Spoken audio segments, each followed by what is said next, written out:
Hello नमस्कार दोस्तों, आप सभी का स्वागत है लक्ष्य श्योर स्टडी में।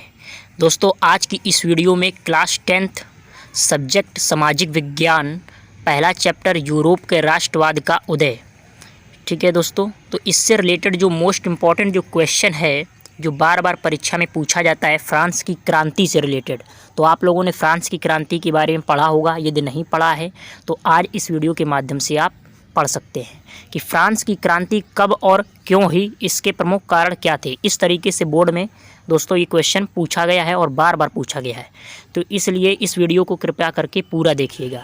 दोस्तों आइए दोस्तों जानते हैं कि फ्रांस की क्रांति कब और क्यों हुई और इसके प्रमुख कारण क्या थे। यूरोप में राष्ट्रवाद की भावना के विकास का सर्वप्रथम जो परिणाम फ्रांस की क्रांति 1789 ईस्वी में देखने को मिलता है, ठीक है। 1789 ईस्वी में फ्रांस की क्रांति क्या होती है, आरंभ होती है। फ्रांस में राष्ट्रवाद की भावना व्यापक रूप से विकसित हुई। जिस समय 1789 ईस्वी में फ्रांस में पहली क्रांति हुई उसमें वहाँ का जो राजा था, उस समय वहाँ का राजा लुई 16वां था। क्या नाम था? लुई 16वां। तो इसको याद रखना है आपको। वह एक निरंकुश शासक था, उसे जनता के हितों की कोई परवाह नहीं थी, ठीक है। उसे जनता से कोई मतलब ही नहीं था, ठीक है। वह एक ऐसा शासक था कि निरंकुश शासक था, अत्याचार करता था जनता पर। फ्रांस में साधारण जनता की दशा अत्यंत खराब थी और फ्रांस की आर्थिक स्थिति दयनीय थी। आर्थिक स्थिति क्या थी? दयनीय, मतलब बिगड़ी हुई थी आर्थिक स्थिति, ठीक है। लुई 16वां जो था वो पूरी तरह अयोग्य शासक था। अयोग्य शासक का मतलब हो गया कि वो उसमें वो क्वालिटी नहीं थी जो एक राजा के बनने में क्वालिटी होती हैं, ठीक है। तो वो अयोग्य शासक था लुई 16वां, ठीक है। वह अपनी शान शौकत को बनाए रखने के लिए राजकोष का दुरुपयोग कर रहा था। राजकोष का क्या कर रहा था? दुरुपयोग कर रहा था, ठीक है। और देश में कानून भी सबके लिए समान नहीं था। इन स्थितियों में ही देश के किसानों, मध्यम वर्ग और साधारण जनता ने राजा और उसके शासन के प्रति असंतोष व्यक्त करना शुरू कर दिया, ठीक है। तो देश की जो जनता थी तो वो क्या थी, उससे खुश नहीं थी, उस राजा से प्रजा, इसीलिए क्या असंतोष व्यक्त कर रहे थे। जो किसान थे, मध्यम वर्ग के लोग थे और साधारण जो जनता थी वो क्या उसके प्रति क्या थे, खुश नहीं थे, असंतोष व्यक्त कर रहे थे, ठीक है। इसी के परिणाम के स्वरूप 1789 ईस्वी में फ्रांस में क्रांति हुई, ठीक है। तो ये एक क्रांति के रूप में मतलब उभरा, जिसने न केवल फ्रांस को वरन समस्त यूरोप को प्रभावित किया। इस क्रांति के कारण ही फ्रांस में राजतंत्र जो था वो क्या हो गया, पूरी तरह से समाप्त हो गया। फ्रांस के राजा और उसकी रानी को मौत के घाट उतार दिया गया था, ठीक है।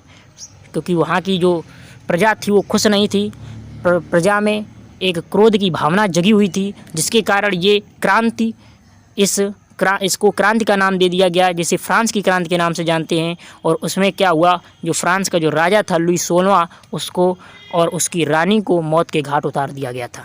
आइए दोस्तों अब जानते हैं कि फ्रांस की क्रांति के प्रमुख कारण। तो दोस्तों आप पेपर में किस तरीके से लिखेंगे, इसमें मैंने 4 पॉइंट्स केवल बताए हैं कि फ्रांस की क्रांति के प्रमुख कारण, जो बहुत ही बड़े कारण व एक अच्छे कारण हैं, ठीक है। फर्स्ट है अयोग्य शासक। अयोग्य शासक के बारे में मैंने बताया था कि जो लुई 16वां था वह क्या था, एक अयोग्य शासक था, मतलब कि उसमें वो गुण नहीं थे जो राजा के बनने में होते हैं, ठीक है। जिस समय फ्रांस में क्रांति हुई उस समय वहाँ पर लुई वंश का शासन था। इस वंश का लुई 16वां वहाँ पर शासन कर रहा था। उसे जनता के हितों की कोई परवाह नहीं थी। वह अत्यंत जिद्दी स्वभाव वाला राजा था। वह जनता के कल्याण के लिए किसी भी तरह की सुधारों के पक्ष में भी नहीं था, ठीक है। कोई भी सुधार के पक्ष में नहीं था, ठीक है। जनता लेकर जाती थी उसके सामने कुछ सुधार के लिए, लेकिन वह उसके भी पक्ष में नहीं था। और उसके शासनकाल में जनता की दशा अत्यंत क्या थी, दयनीय थी। जनता की दशा अत्यंत क्या थी, दयनीय थी, बिगड़ी हुई थी, ठीक है। तो अयोग्य शासक में इतना ही लिख देंगे तो काफ़ी है। नेक्स्ट है आम जनता की दयनीय दशा। इस क्रांति के समय फ्रांस के कुलीन वर्ग के लोग राजा लुई 16वां और दूसरे उच्च वर्ग के जो धनी लोग थे वो विलासतापूर्ण जीवन व्यतीत कर रहे थे। विलासतापूर्ण जीवन का मतलब क्या हुआ कि लग्जीरियस, इंग्लिश में वर्ड बोलते विलासतापूर्ण को लग्जीरियस, मतलब शान शौकत से जी रहे थे। जो उच्च वर्ग के जो धनी परिवार के लोग थे वो शान शौकत से जी रहे थे उसके शासनकाल में।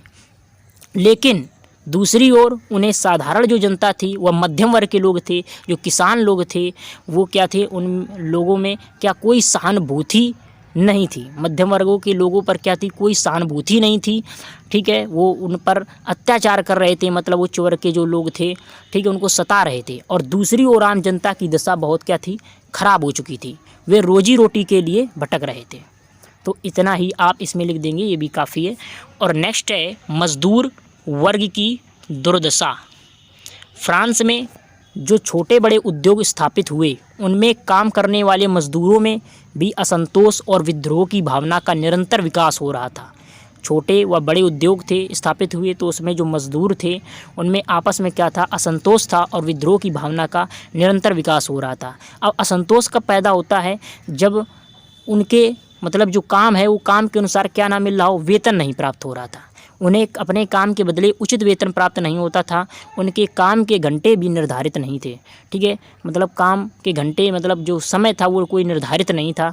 मतलब जब तक है तब तक आपसे काम करवाया जा रहा है, लगातार करवाया जा रहा है, कभी 6 घंटे कभी 10 घंटे इसी तरह से काम करवाया जाता था। ठीक है, उनके काम करने की दशाएं सुरक्षा एवं स्वास्थ्य की दृष्टि से असंतोषजनक भी थीं। किसी भी दुर्घटना यदि होती है तो दुर्घटना की स्थिति में मजदूरों को कोई भी मुआवजा भी नहीं दिया जाता था, कोई भी मुआवजा नहीं दिया जाता था। चौथा कारण क्या था, स्वतंत्रता पर प्रतिबंध। इस समय फ्रांस की सरकार ने जनता पर कई प्रकार की प्रतिबंध लगा रखे थे, यहाँ तक कि उनके धार्मिक विश्वासों पर भी प्रतिबंध था। जैसे दोस्तों भारत में विभिन्न धर्म के लोग रहते हैं, उसी प्रकार वहाँ कैथोलिक और प्रोटेस्टेंट वर्ग के लोग थे।